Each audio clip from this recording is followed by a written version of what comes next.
Dipesh start करिए। Hello जी, good evening, नमस्कार सभी सीनियर साथियों को और हमारे tax law bar association Bhopal, Narmadapuram tax law bar and Harda tax law bar के सभी हमारे साथी एडवोकेट्स, सीए सबका हार्दिक स्वागत। मैं हेलो, आई एम ऑडिबल? अपार साउंड थोड़ा गड़बड़ करता है। मृदुल भाई सबको अनम्यूट करना है अपने को। हाँ नहीं कि उसका आवाज थोड़ा सा गड़बड़ थी। हाँ दीपेश अब देखे। I am audible sir? हाँ ठीक है, आप थोड़ा सा जो है अपार देख लेंगे जब तक।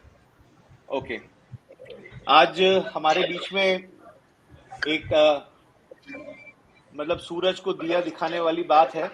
ऐसी शख्सियत हमारे साथ है जिनके वेलकम के लिए मैं बहुत ज्यादा समय ना लेते हुए हमारे Bhopal tax law bar association के अध्यक्ष श्री मृदुल आर्या जी को बोलूंगा कि वो सर का वेलकम करें। सबसे पहले जैन साहब नमस्कार, आपका बहुत बहुत स्वागत है। आपके साथ हमारा दूसरा सेमिनार है। फरवरी में हमने सेमिनार किया था, वेबिनार ही किया था ऑनलाइन, और मैं आपके साथ ट्विटर पे भी जुड़ा हुआ हूँ। तो आपके अपडेट डेली दिन भर में 5-7 अपडेट तो मिल ही जाते हैं। मतलब वो हमको अच्छा लगता है कि हमने आपने ग्रुप में आगे सर्कुलेट कर लेते हैं। लेटेस्ट इन्फॉर्मेशन आती है तो दूसरी जगह से भी आती है, लेकिन वो लेट हो जाती है, आपके हमारे फास्ट आते हैं। तो आपका हमारे इस टैक्स लॉ बार एसोसिएशन में स्वागत है। हमारे साथ में नर्मदापुरम और हरदा की एसोसिएशन भी जुड़ी हुई है, और भी हमारे साथी हमारी बार की और जो नर्मदापुरम और हरदा बार के साथी जुड़े हैं, और भी जो पूरे भारत से भी हमारे काफ़ी लोग साथी अलग अलग देशों से जुड़े हैं, उनका भी मैं स्वागत करता हूं। और बस मैं ज़्यादा समय न लेते हुए वापस दीपेश को देता हूं। दीपेश।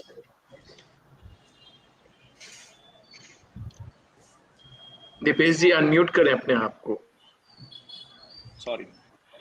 स्वागत की परंपरा के साथ ही आपके सर और जितने भी हमारे लिसनर्स हैं उनके बीच में बहुत ज्यादा समय को ना लेते हुए मैं हमारे मानद सचिव श्री मनोज पारक जी से निवेदन करूंगा कि सर का बायोडेटा एक बार फिर से हमारे सारे लिसनर्स को पता चले, ताकि हमारे साथ कौन कैसी शख्सियत है हमारे आज। मनोज सर, आपका अनम्यूट करें प्लीज। थैंक यू दीपेश भाई। ये मेरे लिए बहुत खुशी की बात है कि श्री विमल जैन जी के बारे में बताना, मतलब मैं कहूँगा कि इंडिया का बेस्ट बैट्समैन होता है, उसके बारे में बताना। तो श्री विमल जैन जी का स्वागत है, और जय जिनेन्द्र, उत्तम क्षमा, कुछ गलती हो जाए बोलने में तो है ना। तो it is my pleasure to present the profile of Shri Vimal Jain ji. His education background के बारे में बताना चाहूँगा कि आप FCA हैं, FCS हैं, LLB हैं। इनको 21 साल से भी ज़्यादा का एक्सपीरियंस है हमारे इनडायरेक्ट टैक्स पे, जिसमें GST, service tax, excise, customs, VAT, CST, FTP, DGFT matters आदि ये देखते हैं, और पूरे भारतवर्ष से लोग इनसे जुड़े हुए हैं। आप chairman of indirect tax committee of PhD chamber of commerce हैं। आप एक बुक, इन्होंने अपनी एक बुक इशू कराई थी गुड्स एंड सर्विस टैक्स की, जिसके ये ऑथर हैं। GST लॉ एंड कमेंट्री के बारे में इन्होंने 2020 नवंबर में एक एडिशन निकाला था। अब मैं इनके प्रोफेशनल एक्सपीरियंस के बारे में बताना चाहूँगा। He is a member of institute of chartered accountants of India since May 1994 and member of Institute of Company Secretaries of India since December 2006, along with a bachelor degree in law. Also, he is a qualified SAP FICO consultant and has more than 21 years of experience in indirect taxation and specialized in all aspects of goods and service tax, value-added tax, central sales tax, central excise, customs, foreign trade policy, special economic zone, export-oriented unit, export-import laws. He has working experience of more than 18 years in renowned companies: Electronic India Private Limited, Honda Motorcycles and Scooters India Private Limited, Hindustan Development Corporation Limited, Khaitan and Company, and presently he is the executive director of A to Z Tax Corp LLP, a boutique indirect tax firm. He has hands-on experience in providing opinion advisory services, carrying out diagnostic review of business operations, process review, structuring of business model, undertakings, litigation services at all appropriate forum, including SASTEC representation before the tribunal, CBEC, DGFT, etc., for various matters concerning to trade, industries and commerce. Professional membership के बारे में बताना चाहूँगा कि आप chairman of indirect tax committee of PHD chamber of commerce हैं। आप chairman of the corporate advisory committee of IPEM group of institution हैं। Member of indirect tax committee of ASSOCHAM and FICCI हैं। Special invitee of indirect tax committee of ICAI and ICSI हैं। Member of eminent faculties in indirect committee of ICAI and ICAI and ICMA।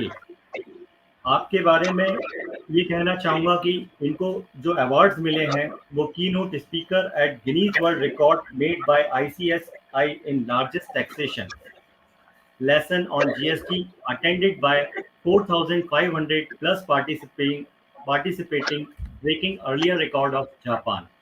Business Leader Award from Amity School, Noida. Best Speaker Award from NIRC, ICAI and ICAWI. Young Achiever Award at Ignity Minds 2015. Best Participant Award in MSOP 117 backed by ICSI. Now we can say that we are fortunate to have such a wonderful and highly dignified personality with us, delivering the knowledge of intricacies in fake invoices and fake credit under GST Act. Thank you. Thank you, Dipesh. Thank you Manoj sir. और आज का जो subject है बहुत ही important and बहुत ध्यानपूर्वक, चूंकि विमल जैन साहब हमारे साथ हैं और ये इतना इम्पोर्टेंट है इस समय कि हम लोग बहुत ध्यान से सुनेंगे। तो एक एक सब्जेक्ट के एक एक पॉइंट को, एक एक नोट्स को हम बहुत ध्यान रख सकते हैं अपने क्लाइंट्स के बेनिफिट के लिए।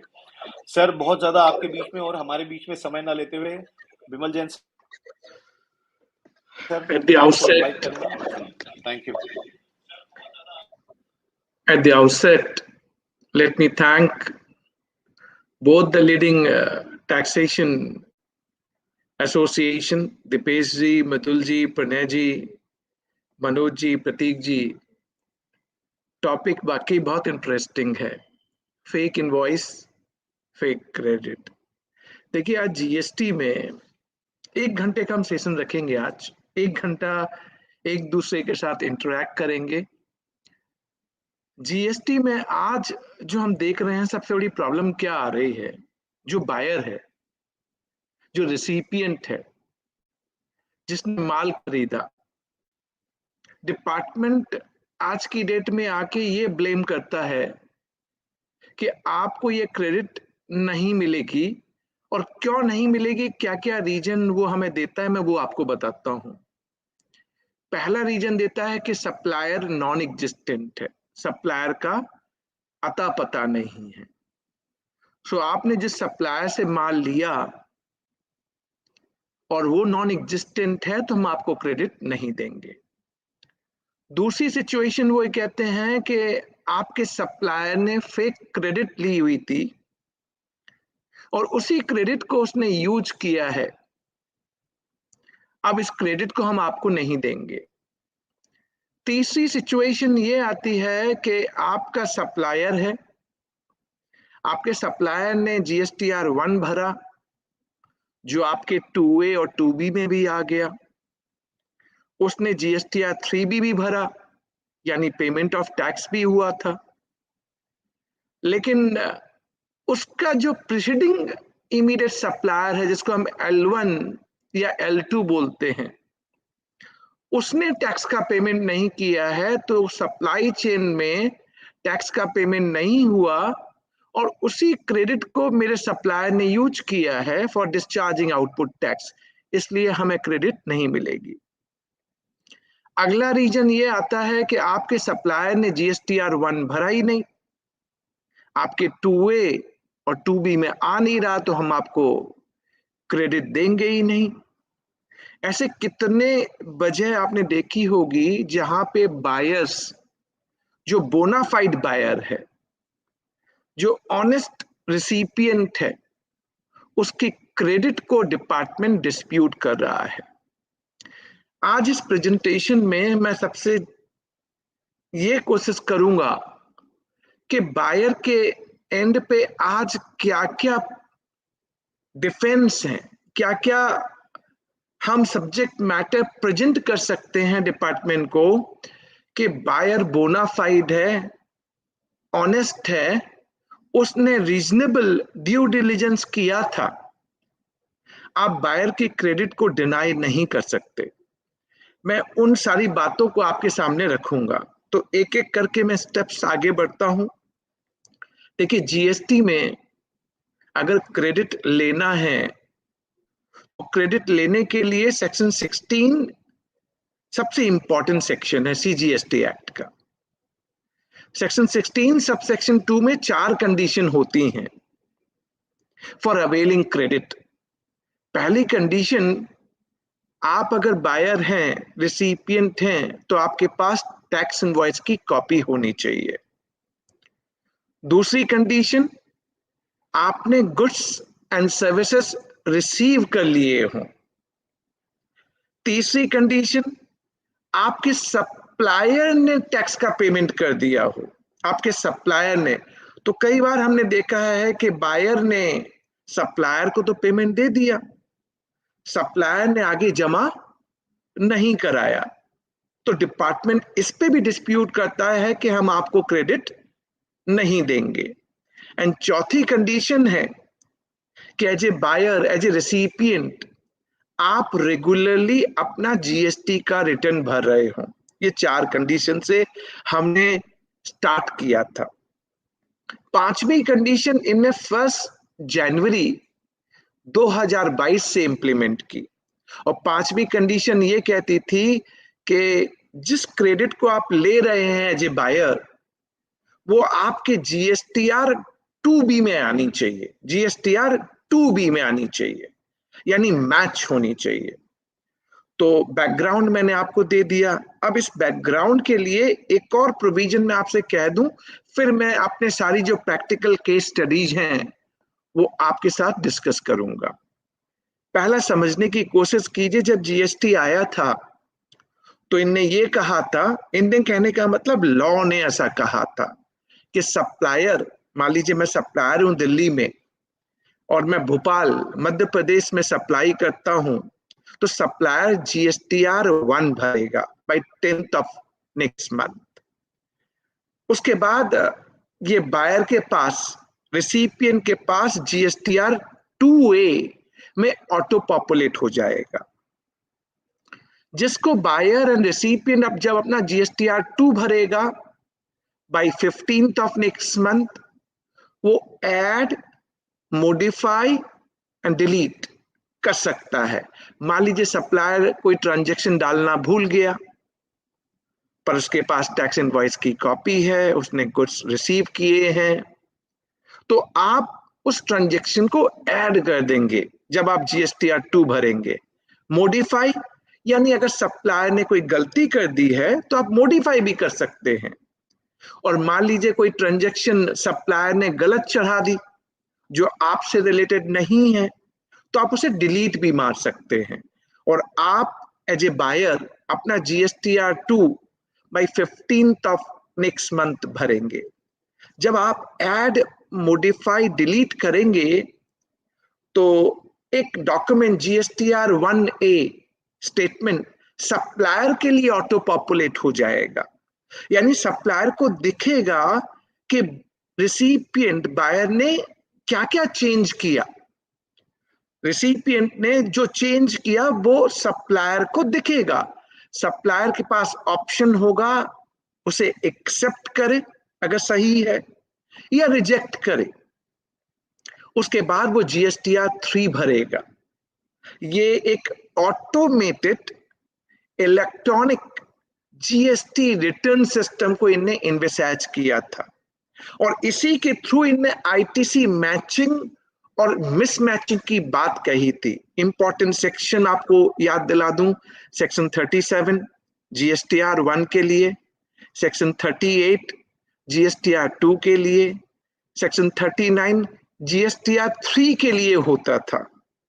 42, 43 ये आईटीसी मैचिंग और मिसमैचिंग के लिए होते थे। सेक्शन 43A इंट्रोड्यूस किया गया सीजीएसटी अमेंडमेंट एक्ट 2018 2018 43A ने इंट्रोड्यूस किया था, जो कभी इंप्लीमेंट नहीं हुआ। और इस बार के बजट में, budget union budget 2022, finance act 2022 में इनने 42, 43, 43A जो आईटीसी मैचिंग और मिसमैचिंग के होते थे, सारे प्रोविजन को ओमिट कर दिया, खत्म कर दिया। और 37, 38 को पूरा सब्स्टिट्यूट कर दिया। तो अब हमें समझना है बहुत सी बातों को, और समझ के आज रिप्लाई बनाने हैं। आपके पास कई तरह के स्क्रूटनी नोटिस आ रहे होंगे, शो कॉज नोटिस आ रहे होंगे, और आप भी चाह रहे होंगे कि हम इसका रिप्लाई कैसे करें। तो मैं 5-6 ऐसे केसेस आज पिक करूंगा और उसको डिस्कस करूंगा आपके सामने, जिससे आपको क्लैरिटी मिले कि आपका डिफेंस क्या होना चाहिए। देखिए, आज स्क्रूटनी नोटिस 17, 18, 18, 19, 19, 20 के आपके पास आ रहे होंगे।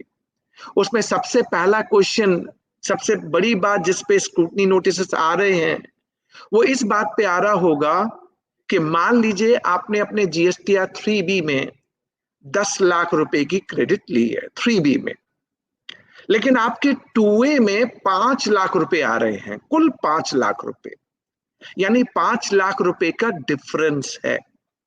डिपार्टमेंट क्या कहता है? स्क्रूटनी नोटिस भेज देता है, जीएसटी ऑडिट होती है, तो तब वो ये कहता है कि हम आपको ये 10 लाख की क्रेडिट नहीं लेने देंगे, आपको क्रेडिट 5 लाख की मिलेगी, जो जीएसटीआर 2A में आ रहा है। ऐसा ही हो रहा है ना, आपके पास भी आ रहा होगा। तो पहला क्वेश्चन ये है कि क्या बायर की क्रेडिट, रिसिपिएंट की क्रेडिट 2A पे डिपेंडेंट है क्या? जीएसटीआर 2A पे डिपेंडेंट है क्या? ये पहला क्वेश्चन है हम सबके लिए। और इस क्वेश्चन को सॉल्व करने के लिए मैं कुछ सिचुएशन आपके सामने क्रिएट भी करता हूं। कि मान लीजिए मैं सप्लायर था, और जब मैंने जीएसटीआर 1 भरा, तो आपका जीएसटी नंबर डालने की बजाय मैंने आपके पड़ोसी का जीएसटी नंबर डाल दिया, जीएसटी नंबर। तो आपके 2A में आएगा क्या? नहीं आएगा। आपके पास टैक्स इनवॉइस की कॉपी है, आपने गुड्स एंड सर्विसेज रिसीव किए हैं, सप्लायर ने 3B भी भरा है, और आप एज ए बायर अपना रेगुलरली जीएसटी का रिटर्न भी भरते हैं, बट आपके 2A में नहीं आ रहा क्योंकि सप्लायर ने जीएसटी नंबर गलत डाल दिया। और वो अमेंड करना भी, टाइम पीरियड जो था अमेंड करने का, वो मिस कर गया सप्लायर। क्या होगा? आपके 2A में नहीं आएगा। B2B सप्लाई थी, registered supplier to registered recipient, but गलती से सप्लायर ने उसको B2C में दिखा दिया, आपके 2A में नहीं आएगा। और सप्लायर ने उसको अमेंड भी नहीं किया और टाइम पीरियड चला गया, आपके 2A में नहीं आएगा। दिल्ली से Madhya Pradesh inter state IGST लगता था, इनवॉइस भी आईजीएसटी कहता है, बट गलती से सप्लायर ने इस ट्रांजैक्शन को इंट्रा स्टेट दिखा दिया, सीजीएसटी एंड दिल्ली एसजीएसटी दिखा दिया, प्लेस ऑफ सप्लाई दिल्ली कर दिया, जो आपके एमपी जीएसटी नंबर पे इनएलिजिबल दिखाएगा।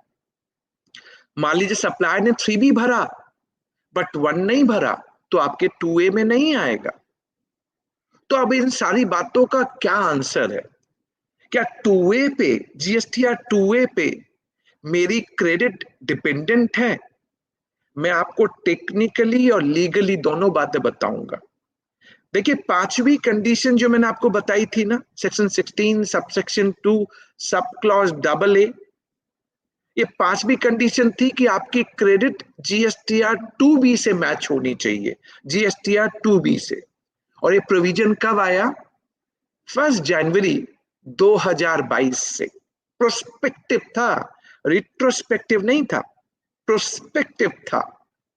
तो प्रायर टू 1 जनवरी 2022 जो हमारे पास नोटिसेस आ रहे हैं, स्क्रूटनी नोटिसेस आ रहे हैं, ऑडिट हो रही है, तो डिपार्टमेंट रिवर्सल मांग रहा है, क्या लीगली टेनेबल है, लीगली इसकी कोई वैलिडिटी है? ऐसे जब भी नोटिसेस आए आप सबसे पहले रिप्लाई करेंगे और डिपार्टमेंट से कहेंगे देखिए जीएसटीआर 2A सेक्शन 16 सबसेक्शन 2 में कहीं नहीं है। Section 16 subsection 2 of CGST act 2B की बात करता है, और वो भी 1 जनवरी 2022 से।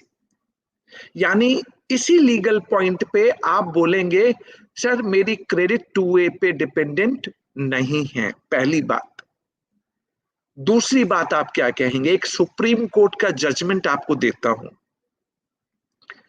भारती एयरटेल, बड़ा इंटरेस्टिंग जजमेंट है। आप इस जजमेंट को पहले सुनिए और अपने रिप्लाई में भी आप इसको डालेंगे। भारती एयरटेल में क्या हुआ कि पीरियड था जुलाई 17 से लेके सितंबर 17 तक, जुलाई 17 से सितंबर 17 तक भारती एयरटेल ने अपना जीएसटीआर 3B भरा। जब उन्हें जीएसटीआर 3B भरा तो उनकी जो आउटपुट टैक्स लायबिलिटी थी 930 करोड़ रुपए, 930 करोड़ रुपीज उन्हें ई कैश लेजर से पे किया। कैश लेजर से, क्रेडिट से पे क्यों नहीं किया? क्योंकि उस टाइम पे जीएसटीआर 2A जुलाई 17 से सितंबर 17 में नहीं आया था, तो उन्हें यह नहीं मालूम भारती एयरटेल को कि मेरे पास कितनी क्रेडिट खड़ी है, ये जानकारी नहीं थी। तो उन्हें सारा का सारा 930 करोड़ रुपए ई कैश लेजर से पे किया। अब 2A आया सितंबर 2018 में, तो उन्हें देखा कि जुलाई 17 से लेके सितंबर 17 का जो पीरियड था उनके 2A में तो इनफ क्रेडिट है, मोर देन 930 करोड़। तो भारती एयरटेल ने क्या किया? भारती एयरटेल ने डिपार्टमेंट से कहा अरे भाई आप मुझे मेरा जीएसटीआर 3B एमेंड करने का मौका दे दीजिए, रिवाइज करने का मौका दे दीजिए। जो मैंने आपको कैश से पे किया है, चूंकि मेरे पास क्रेडिट थी उस पीरियड में, आप क्रेडिट से उसे एडजस्टमेंट मानिए कि मैंने क्रेडिट से पे किया, और जो मैंने आपको कैश में पे किया है ना, वो आप मुझे रिफंड दे दीजिए, रिफंड दे दीजिए। राइट ऑब्वियस, डिपार्टमेंट तो मानेगा नहीं, डिपार्टमेंट इस बात से एग्री नहीं करेगा। Writ petition Delhi high court में फाइल कर दी गई, और दिल्ली हाई कोर्ट की रिट पिटीशन में उन्होंने यही प्ली ली कि मिलॉर्ड जीएसटीआर 2A जो जीएसटी लॉ का एक मशीनरी प्रोविजन था जो डिपार्टमेंट ने इंप्लीमेंट नहीं किया। जीएसटीआर 2 और 3 आपको मालूम है जुलाई 17 से इंप्लीमेंट कभी नहीं हुए। उन्हें यही प्ली लिया कि जीएसटीआर 2 जो इंप्लीमेंट होना चाहिए था वो डिपार्टमेंट ने इंप्लीमेंट नहीं किया। जब इंप्लीमेंट नहीं किया तो हमें नहीं मालूम पड़ा कि मेरे पास क्रेडिट खड़ी हुई है जुलाई 17 से सितंबर 17 में। सो डिपार्टमेंट ने machinery provision, in absence of machinery provision, मैं क्रेडिट अपना डिटरमाइन नहीं कर पाया। अब मुझे जीएसटीआर 3B अमेंड करने का मौका दिया जाए, क्योंकि जीएसटीआर 2A जो आना था वो डिपार्टमेंट ने नहीं दिया। तो ऑनरेबल दिल्ली हाई कोर्ट ने इस बात को मान लिया। उन्होंने कहा ठीक कहते हैं आप, ये एज पर जीएसटी लॉ आना चाहिए था, मशीनरी प्रोविजन है आईटीसी के लिए, चूंकि ये इंट्रोड्यूस नहीं किया गया इसलिए आपको जीएसटीआर 3B अमेंड करने का मौका दिया जाए, और जो आपने कैश में पे किया है 930 करोड़ रुपए वो आप क्रेडिट के जरिए पे कीजिए, क्रेडिट के जरिए पे कीजिए, और जो आपने कैश में पे किया है ना उसका आपको रिफंड मिल जाएगा, उसका आपको रिफंड मिल जाएगा। अब दिल्ली हाई कोर्ट का जजमेंट भारती एयरटेल के फेवर में था, क्वाइट ऑब्वियस। एसएलपी फाइल हुई, डिपार्टमेंट रेवेन्यू ने सुप्रीम कोर्ट में SLP फाइल की अगेंस्ट दिस जजमेंट। अब सुप्रीम कोर्ट ने क्या कहा, ध्यान से सुनिए। सुप्रीम कोर्ट ने यह कहा कि Bharti Airtel GST self assessment tax है, section 59 CGST act self assessment tax है। आप क्रेडिट ले लेते, आपको किसने रोका था? आपको अपनी 4 कंडीशन सेटिस्फाई करनी थी। 4 condition you are supposed to satisfy, कि आपके पास टैक्स इनवॉइस की कॉपी हो, आपने गुड्स एंड सर्विसेज रिसीव कर लिए हो, आपका सप्लायर टैक्स का पेमेंट कर रहा हो, and being buyer and recipient you are regularly filing GST return. आप क्रेडिट ले लेते, 2A पे आप क्यों वेट कर रहे थे? तो सुप्रीम कोर्ट ने भारतीय एयरटेल के जजमेंट में यह कहा कि 2A is only facilitation. Please मैं फिर रिपीट कर रहा हूं, ऑनरेबल सुप्रीम कोर्ट ने कहा भारतीय एयरटेल 2A ओनली फैसिलिटेशन है। बिंग सेल्फ असेसमेंट टैक्स आप क्रेडिट ले सकते थे, चूंकि आपने एक बार में अपना ऑप्शन पेमेंट ऑफ टैक्स का जो ऑप्शन होता है, कैश से पे कीजिए या क्रेडिट से पे कीजिए, ये आपका ऑप्शन है। रजिस्टर्ड पर्सन के हाथ में ऑप्शन होता है, चूंकि आपने ऑप्शन कैश के थ्रू यूटिलाइज कर लिया है, अब आपको 3B रिवाइज करने का, अमेंड करने का मौका नहीं मिलेगा। बट सिल्वर लाइनिंग ये थी कि GSTR 2A ओनली फैसिलिटेशन है। तो यानी अगर आपके पास नोटिस आई है, आपके पास स्क्रूटनी नोटिस आई हो, या GST ऑडिट डिपार्टमेंट आपको पकड़ के बैठा हुआ हो कि रिवर्सल कर अलॉन्ग विथ इंटरेस्ट पेनाल्टी, तो दूसरा डिफेंस आपका क्या होगा? ऑनरेबल सुप्रीम कोर्ट का जजमेंट, भारतीय Airtel sir 2A is only facilitation, and prior to 1st January 2022, 1st January 2022 से पहले, पिछला प्रायर टू, मेरी क्रेडिट 2A पे डिपेंडेंट नहीं है। अब आप लोग मुझे एटलीस्ट चैट बॉक्स में बता दीजिए कि आप सब मेरी बात समझ गए हैं। यस कर दीजिए एक बार चैट बॉक्स में, जो आपके सामने चैट बॉक्स आ रहा है, कि ये वाली बात आपको एकदम क्रिस्टल क्लियर हो गई है। प्लीज एक बार आपका यस आएगा तो मुझे लगेगा कि आपको ये पॉइंट समझ में आ गया है। ऑल राइट, अब देखिए दूसरी चीज मैं आपके सामने डालूं, दूसरी चीज जो इंपॉर्टेंट है। अब इन्हें कह दिया कि 1 जनवरी 2022 से बायर की क्रेडिट, रिसिपिएंट की क्रेडिट GSTR 2B पे डिपेंडेंट है, कह दिया इनने। तो आपको भी ये मालूम होना चाहिए, आफ्टर 1 जनवरी 2022 आपको अपनी क्रेडिट 2B से मैच करनी पड़ेगी। बट मैं 2 सिचुएशन आपको देता हूं, 2 सिचुएशन देता हूं कि 2B में नहीं आ रही है क्रेडिट, मान लीजिए 2B में आ रही है बट फिर भी आपको नहीं मिलेगी। और दूसरी सिचुएशन दूंगा कि 2B में नहीं आ रही बट फिर भी आप क्रेडिट ले सकते हैं। पहली सिचुएशन देखिए कि मान लीजिए मैं दिल्ली से मैंने 30 अगस्त को माल भेजा, 30 अगस्त को माल भेजा, 30 अगस्त की मेरी इनवॉइस है, आपको भेजा मैंने, आप भोपाल में हैं मध्य प्रदेश में। अब मैंने तो अपना invoice GSTR 1 for the month of अगस्त दिखा दिया, जो आपके 2B में भी आ जाएगा फॉर अगस्त मंथ। बट आपको माल कब मिला? 5 सितंबर को, मान लेते हैं 5 सितंबर को मिला। तो 2B ऑफ अगस्त आपका क्रेडिट दिखा रहा होगा, लेकिन चूंकि आपने माल कब रिसीव किया है? 5 सितंबर को, तो क्या अगस्त के महीने में आप क्रेडिट ले लेंगे? नहीं मिलेगा। आपको क्रेडिट मिलेगा जब आप ये सारी कंडीशन सेटिस्फाई करेंगे। गुड्स आपने सितंबर में रिसीव किया है, यानी क्रेडिट आपको सितंबर में मिलेगी।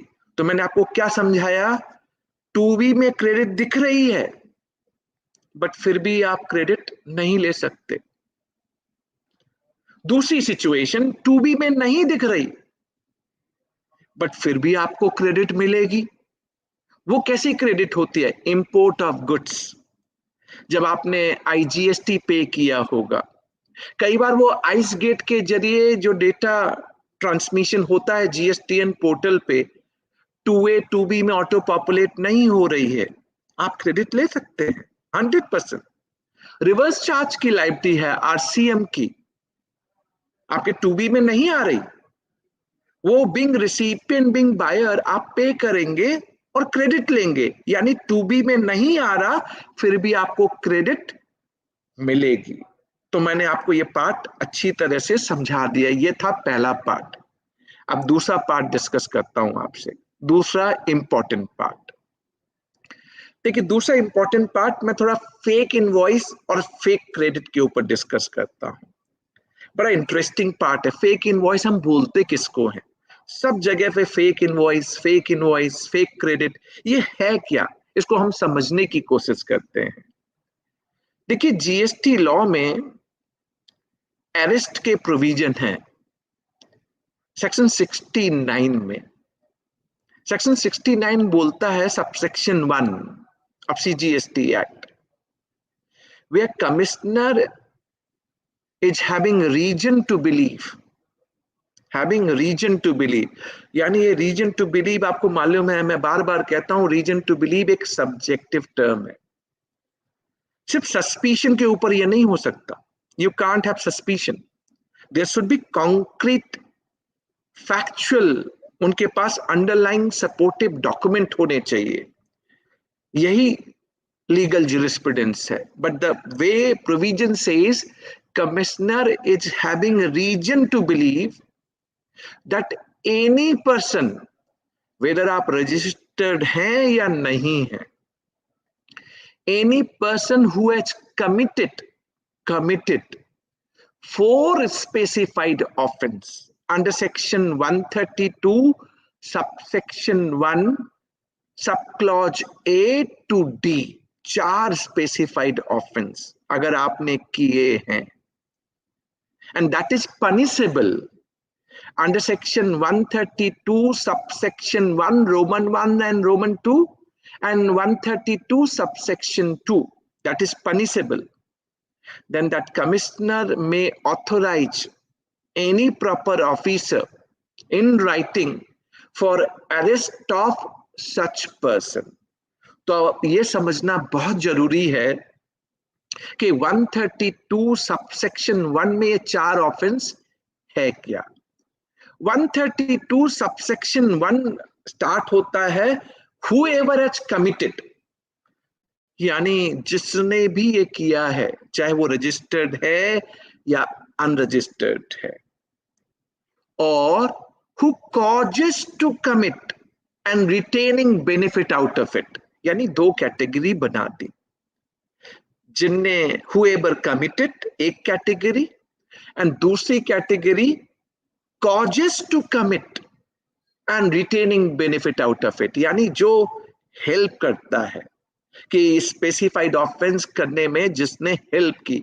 तो हम इसको भी डिस्कस करेंगे। बीइंग लॉयर, मैं GST कंसल्टेंट हूं और मैं रिटर्न फाइलिंग का काम करता हूं, तो क्या मैं causes to commit and retaining benefit out of it में आ सकता हूं क्या? मैं डिस्कस करूंगा, बट आप सोचना स्टार्ट कीजिए। अब ये 4 ऑफेंस क्या है, इंपॉर्टेंट राइट?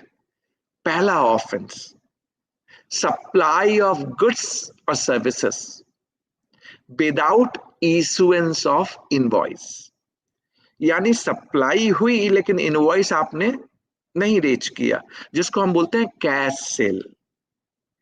दूसरा, issuance of invoice without supply of goods और सर्विसेज, यानी इनवॉइस तो बना था, GSTR 1 में चढ़ा था, आपके 2A और 2B में भी आ रहा है, लेकिन underlying supply of goods and services नहीं है।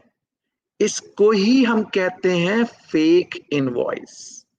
फेक इनवॉइस क्योंकि सिर्फ इनवॉइस फाड़ा गया है, सप्लाई नहीं हुई। तीसरा ऑफेंस कि आपने उसी इनवॉइस के बेसिस पे क्रेडिट अवेल कर लिया, यूटिलाइज किया, और आपने इरोनियस रिफंड भी लिया है ऑन जीरो रेटेड सप्लाई के ऊपर। और चौथी कंडीशन, जीएसटी कलेक्टेड, आपने जीएसटी कलेक्ट कर लिया but fails to pay beyond a period of 3 months, 3 महीने from a due date of payment of tax. तो अगर ये आपने 4 ऑफेंस किए हैं और amount of tax evaded, ITC wrongly availed और यूटिलाइज्ड और इरोनियस रिफंड अगर 5 करोड़ रुपए से ज्यादा है अमाउंट ऑफ टैक्स इवेडेड, तो इसको हम कहेंगे नॉन बेलेबल ऑफेंस और कॉग्निजेबल ऑफेंस।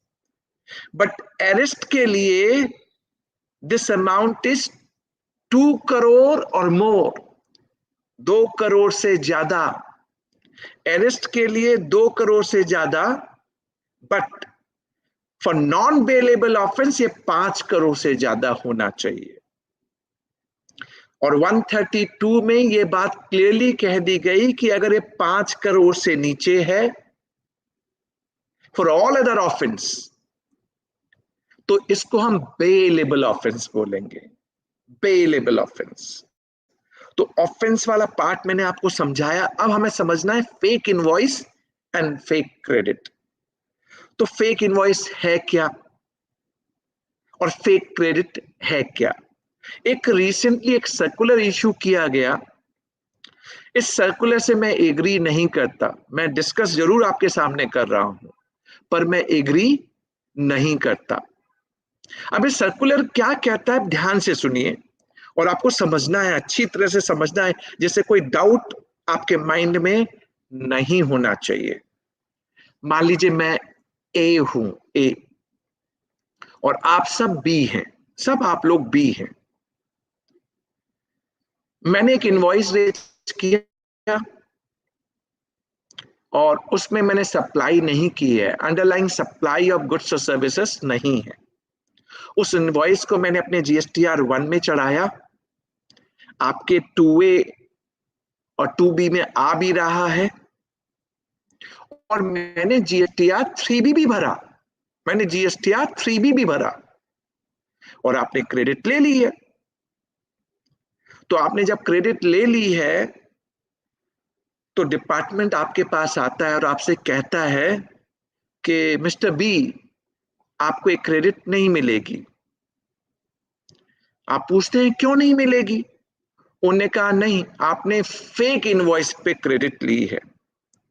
यानी जो ए है उसने सिर्फ इनवॉइस फाड़ा है, सप्लाई नहीं की, सप्लाई नहीं की। अब आप समझने की कोशिश कीजिए सब इस सर्कुलर ने क्या कॉम्प्लिकेशन क्रिएट किया हुआ है। फिर मैं आपको डिफेंस भी दूंगा, मैं आपको सारे आंसर बताऊंगा जो कल आप अपने रिप्लाई में डालेंगे। पहले समझ लीजिए इस सर्कुलर को, जिस सर्कुलर से मैं एग्री नहीं हूं। अब ए ने इनवॉइस फाड़ा, मान लेते हैं 10 लाख रुपए का, 18% IGST लगा दिया। ए ने भी 18% GST आपसे चार्ज किया है, और ए ने GSTR 3B भी भरा है। अब तक डिपार्टमेंट क्या करता था, ऐसे ट्रांजैक्शन में ए से भी टैक्स मांगता था और बी से भी टैक्स मांगता था, ITC रिवर्सल बी से भी मांगता था। कई बार हम इनसे ऐसा कहते थे कि सर आप एक ही ट्रांजैक्शन पे दोनों से टैक्स ले रहे हैं, ये कहां तक सही है? एक ट्रांजैक्शन पे डबल टैक्स तो नहीं हो सकता।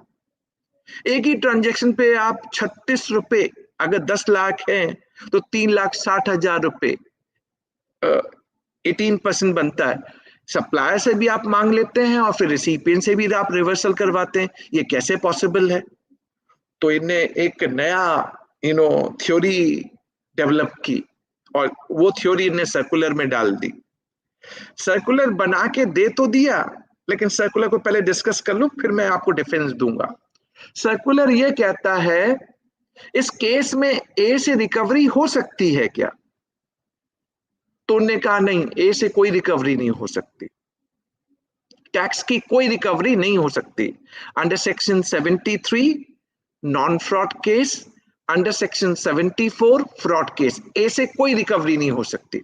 और रीजन उन्होंने क्या डाला मालूम है? रीजन उन्होंने ये कहा ए से टैक्स हम इसलिए नहीं लेंगे कि ए ने supply, underlying supply of goods और सर्विसेज किया ही नहीं, सप्लाई है नहीं तो टैक्स भी नहीं। तो ए को, ए से हम 73 और 74 में कोई चीज डिमांड नहीं करेंगे। तो ए को क्या फ्री छोड़ देंगे आप? नहीं नहीं, उन्हें का फ्री नहीं छोड़ेंगे।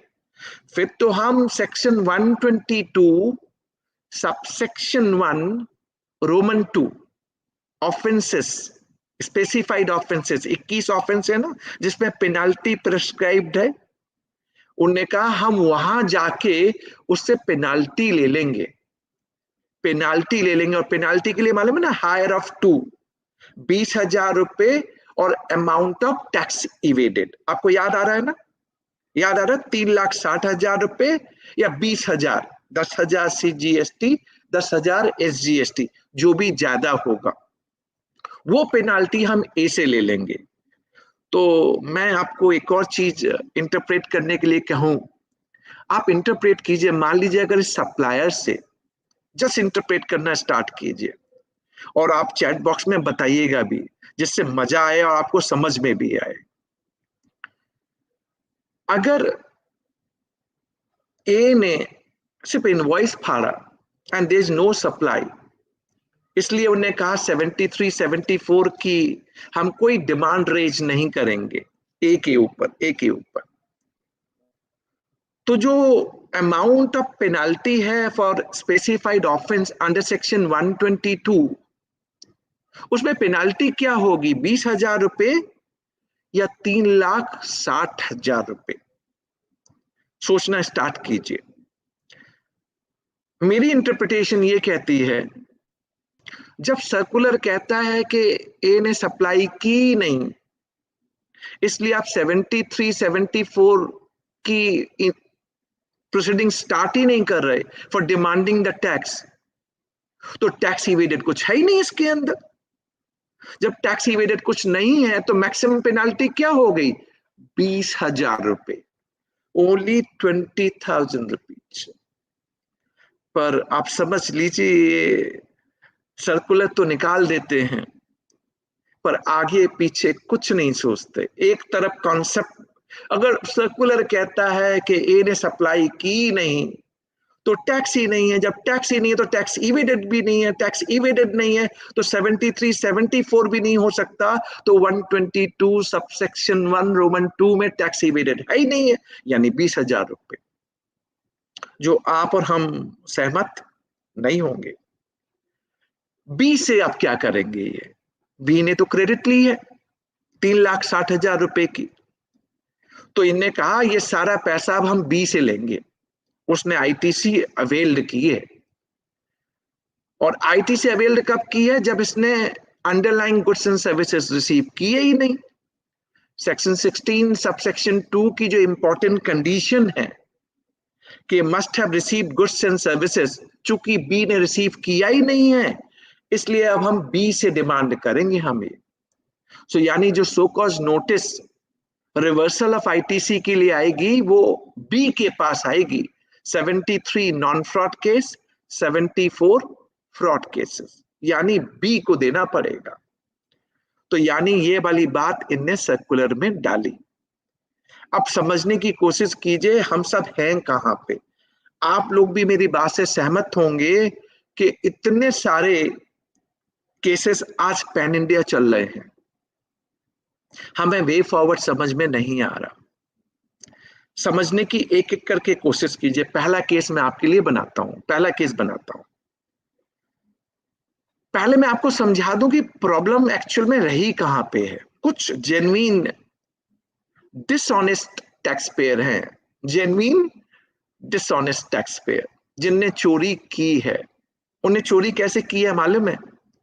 कैश में खरीदते थे, जीएसटी लगता नहीं था, कैश में खरीदने पे जीएसटी बच गया, और इनवॉइस ए से ले ली, और जब इनवॉइस ए से ली तो जो जीएसटी 18% था वो भी आपस में शेयर किया 9% करके। सो जो चोर थे, मैं उनको चोर कह रहा हूं, जो चोर थे उन्हें ऐसे चोरियां की हैं। अगर उनकी बात देखी जाए तो इनको सजा मिलनी चाहिए, लेकिन यहां तो जेन्युइन एंड ऑनेस्ट बायर भी है ना, genuine and honest buyer recipient. अब बायर मुझसे आके कहता है, बायर जो ऑनेस्ट बायर है वो मुझसे आके कहता है, एक क्लाइंट आया मेरे पास, वो क्लाइंट मुझसे कहता है बिमल जी मैं बायर हूं, मैं रेसिपिएंट हूं, डिपार्टमेंट मेरे पास आता है और डिपार्टमेंट मुझसे कहता है कि जो आपने क्रेडिट ली है वो फेक क्रेडिट है, क्रेडिट आपको नहीं मिलेगी। तो बायर पूछ रहा है डिपार्टमेंट से, सर ये फेक क्रेडिट क्यों है? बायर अपनी बात रख रहा है, बायर कहता है सर मेरे पास देखिए टैक्स इनवॉइस की कॉपी है, मैंने गुड्स रिसीव किए हैं, तो वो दिखाता है देखिए सर ईबे बिल जनरेट हुआ था, टोल टैक्स जमा हुआ था, जब मेरे पास माल आया, जब मेरे पास माल आया तो मैंने ट्रक की फोटो भी दी है और उसकी वेगमेंट स्लिप भी मेरे पास है, उसको मैंने ट्रक का जब वेट कराया उसकी स्लिप भी मेरे पास है, यानी रिसीट ऑफ गुड्स प्रूव हो गया। सप्लायर ने 3B भी भरा है, मुझे दिख रहा है सप्लायर 3B भर रहा है। एंड बीइंग बायर मैं रेगुलरली जीएसटी का रिटर्न करता हूं, तो मुझे क्रेडिट क्यों नहीं मिलेगी? मुझे 100% मिलेगी। अब डिपार्टमेंट क्या कहता है मालूम है? डिपार्टमेंट कहता है नहीं नहीं, ये सप्लायर नॉन एग्जिस्टेंट है, आज की डेट में सप्लायर का अता पता नहीं है, ए गायब हो गया है, या ए को इनने पकड़ लिया और पकड़ने के बाद ए से स्टेटमेंट भी करवा लिया, स्टेटमेंट ये करवा लिया कि नहीं नहीं मैंने तो फेक इनवॉइस रेज किए हैं। ए ने कह भी दिया डर के मारे, कोअर्सन, ड्यूरेस, हैरेसमेंट, उसने कह भी दिया कि सर मैंने तो फेक इनवॉइस इशू किए हैं। अब आप बी के पास पहुंच जाते हैं और बी से बोलते हैं तू सब वापस कर, 3,60,000 वापस कर, इस पे इंटरेस्ट दे और इस पे पेनाल्टी दे। और ए को बोलते हैं तूने अंडरलाइन सप्लाई की नहीं है तो तेरे से हम कोई 73, 74 डिमांड नहीं करेंगे। अब मैं आपसे भी पूछ रहा हूं और अपने आप को भी आपके सामने प्रेजेंट करने की कोशिश कर रहा हूं। जब मैंने सारी कंडीशन सेटिस्फाई की, सारी कंडीशन कि मेरे पास टैक्स इनवॉइस की कॉपी है, मेरे 2A में और 2B में आ रहा है, सप्लायर ने 3B भी भरा है, toll tax, e way bill, weighment slip सब कुछ मेरे पास है, मैं as a buyer regularly GST return भरता हूं, जस्ट एक स्टेटमेंट आपने सप्लायर से ले लिया या सप्लायर नॉन एग्जिस्टेंट है या आपने सप्लायर का रजिस्ट्रेशन विथ रिट्रोस्पेक्टिव डेट से कैंसिल कर दिया, बायर की क्रेडिट डिनाई हो जाएगी? Sir no way possible, no way possible. Just on the basis of statement of A, या ए नॉन एग्जिस्टेंट है या उसका registration with retrospective date cancel हो गया, आप बी की क्रेडिट को डिनाई नहीं कर सकते। कुछ जजमेंट आपको बताता हूं।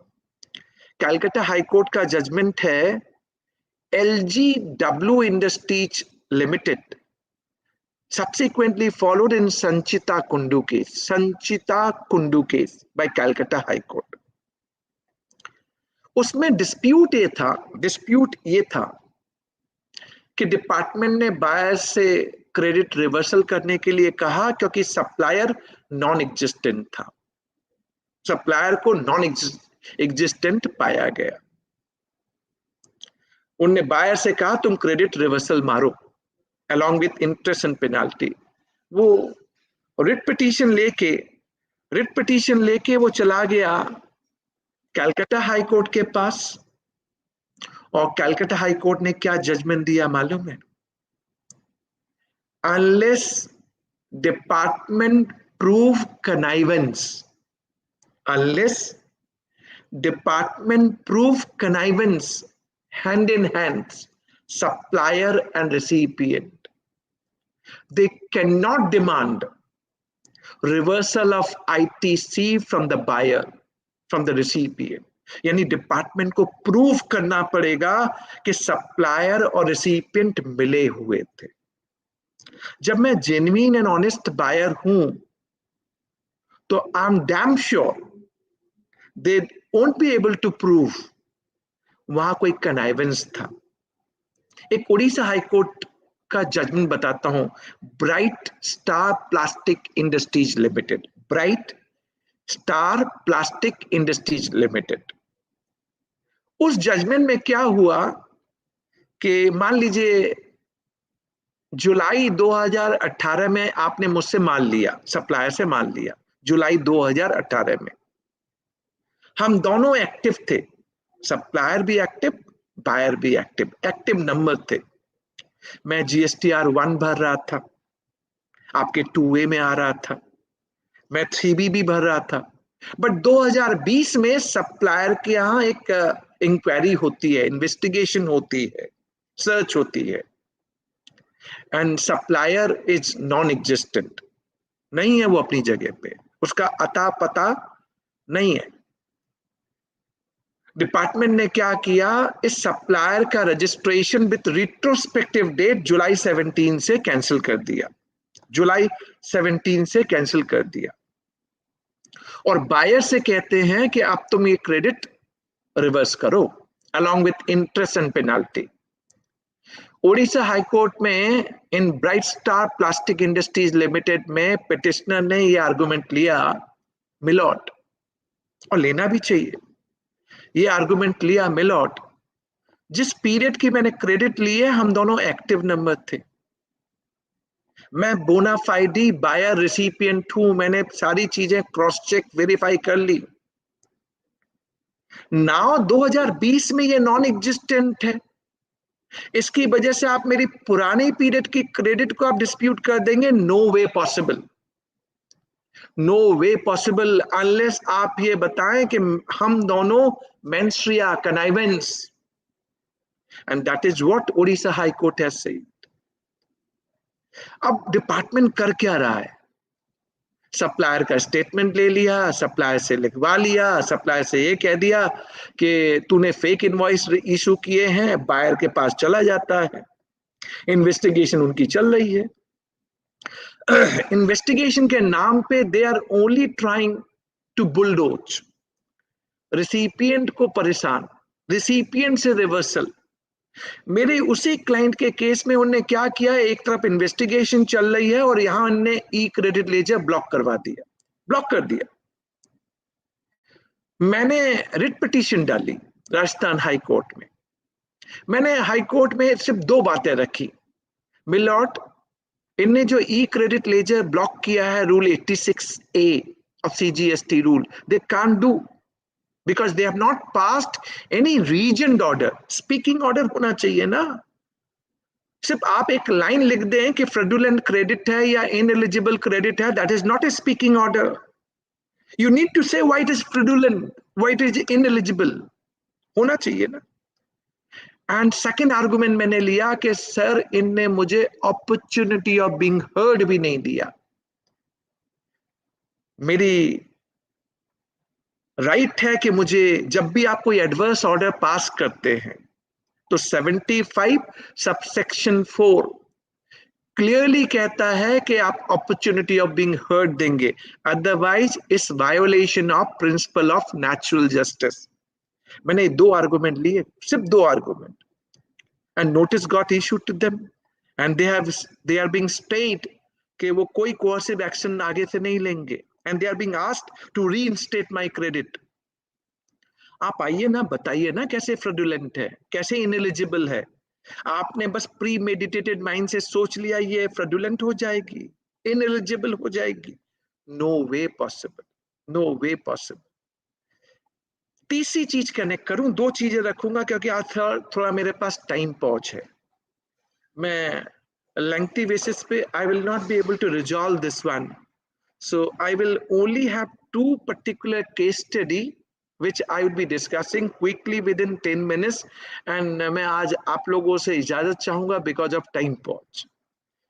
तीसरी बात, जब कोई इंक्वायरी होती है, इन्वेस्टिगेशन होता है, सर्च होती है, तो डिपार्टमेंट हमसे जीएसटी जमा करवाता है, राइट? जमा करवाता है DRC 03 के जरिए करवाता है ना।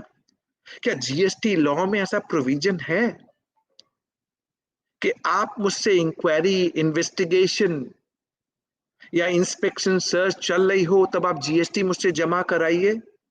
As per me, there is no provision. No provision of advance payment of GST.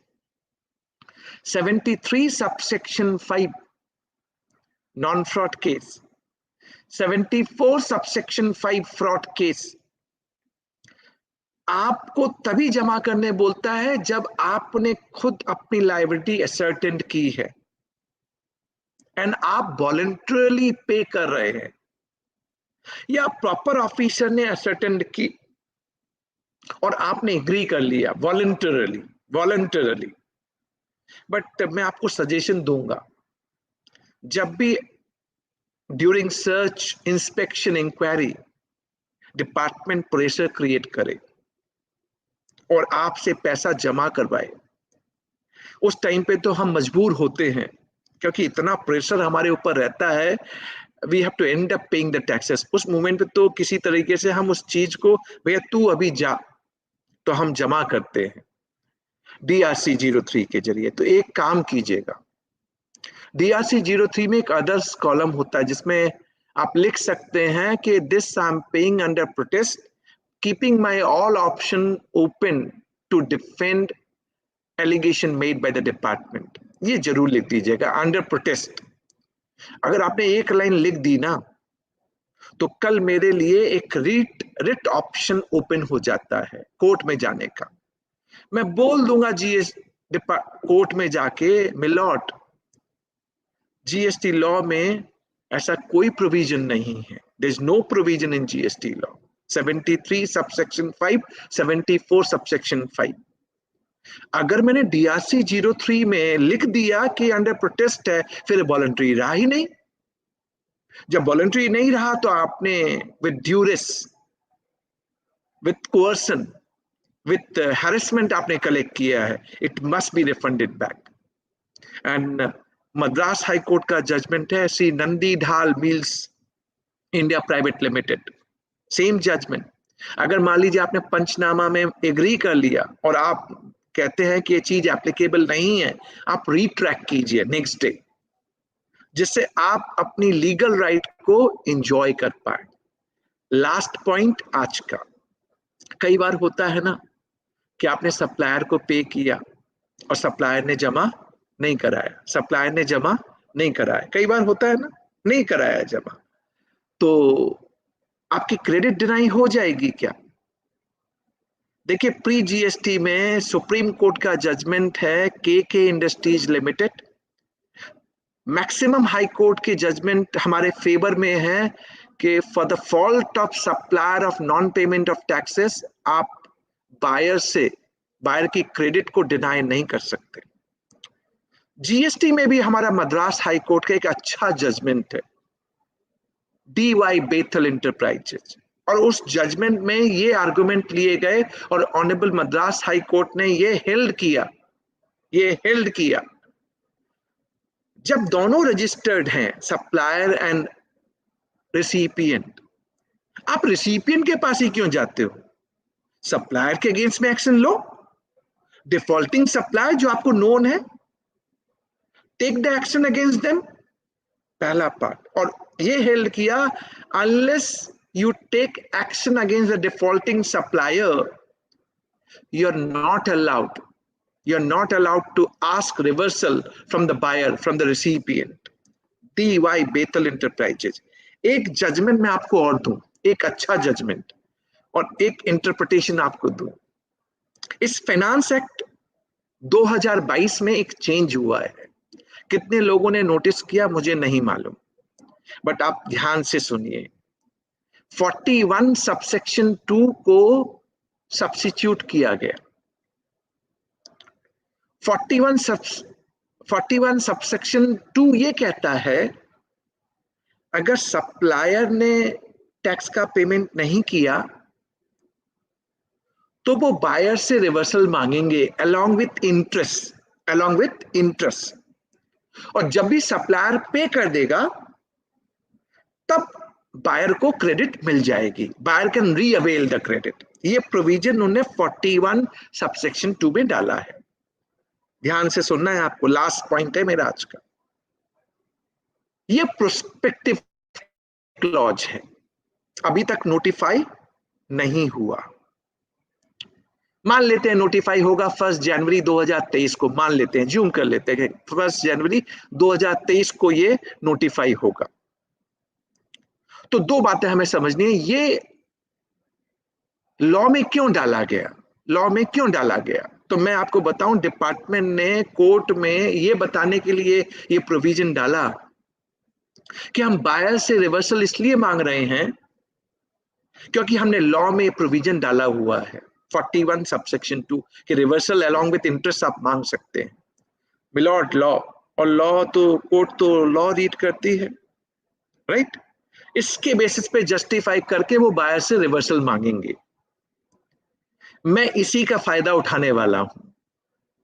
मैं कहूंगा मिलॉर्ड ये प्रोस्पेक्टिव क्लॉज है, यानी पुराने पीरियड के लिए अगर मैं 1 जनवरी 2023 पीरियड मान लूं इफेक्टिव डेट और प्रोस्पेक्टिव क्लॉज है तो पुराने पीरियड के लिए रिवर्सल का कोई प्रोविजन नहीं है। फिर हाँ, मेरी क्रेडिट आप डिस्प्यूट कीजिए, चेक कीजिए, वेरीफाई कीजिए, but don't demand reversal.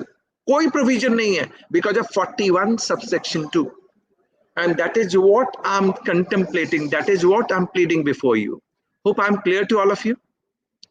So that is all from my side. Time is the pause. मैं आज ज़्यादा exceed नहीं कर पाऊंगा, और within 2 or 3 minutes I want to sum up. That is the only humble submission. कभी मौका टाइम लेके हम बड़ा डेलिब्रेशन करेंगे, बट जो मैंने 1 घंटा 1.25 घंटा आपके सामने डेलिब्रेट किया, आई एम श्योर आपको मजा आया होगा, आपको अच्छा लगा होगा। With this, I must thank Nilesh. He has taken a lot of initiative. He has invited me for this today's program on fake invoice and fake credit. और मैंने भी आप ही की लैंग्वेज में, आप ही की भाषा में इसको deliberate किया। That is all from my side. Thank you very much. Thank you, sir. Thank you, sir. It was really a nice, very clear delivery of the subject to all our listeners. आपने इतने कम समय में भी 1 घंटा 3 minute आप continuously subject पे intact रहे, हमारे लिए वाकई बहुत लाभान्वित रहा होगा हम सभी लिसनर्स के लिए। मैं आपका ज्यादा समय ना लेते हुए, चूंकि आज आपकी उपलब्धता काफी शॉर्ट समय के लिए हमारे लिए रही, मैं हमारे प्रतीक अग्रवाल सर को इनवाइट करूंगा फॉर वोट ऑफ थैंक्स, क्योंकि सर का समय बहुत कम है, आज उनको जाना भी है। Prateek Agarwal sir. Good evening, Honorable Speaker Sir, CA Bimal Jain ji, and all the participants. It is such an honor for me to get the opportunity to thank you all the dignitaries. On behalf of the Tax Law Bar Association, Bhopal, Naradapuram, Harda Jilla Tax Bar Association, I extend a warm welcome to the people in the gathering. I would like to express my gratitude to all esteemed delegates of the webinar for their presence and contribution to make this webinar a great success. I extend my gratitude to our Honorable Speaker Sir, CA Bimal Jain ji sir, to take out time from his busy schedule to grace the event. Thank you for inspiring and encouraging us with your words. Thank you once again, sir. Thank you very much. Thank you Agarwal sir. और हमारे सभी listeners का sir कहीं ना कहीं questions हैं, वो हम चाहेंगे कि हमारे लिसनर्स हमको भेज दें, वो हम कहीं ना कहीं क्वेरी उनकी आपके थ्रू सॉल्व करने की कोशिश पूरी करेंगे। Thank you sir. Thank you जी, thank you very much. Thank you sir.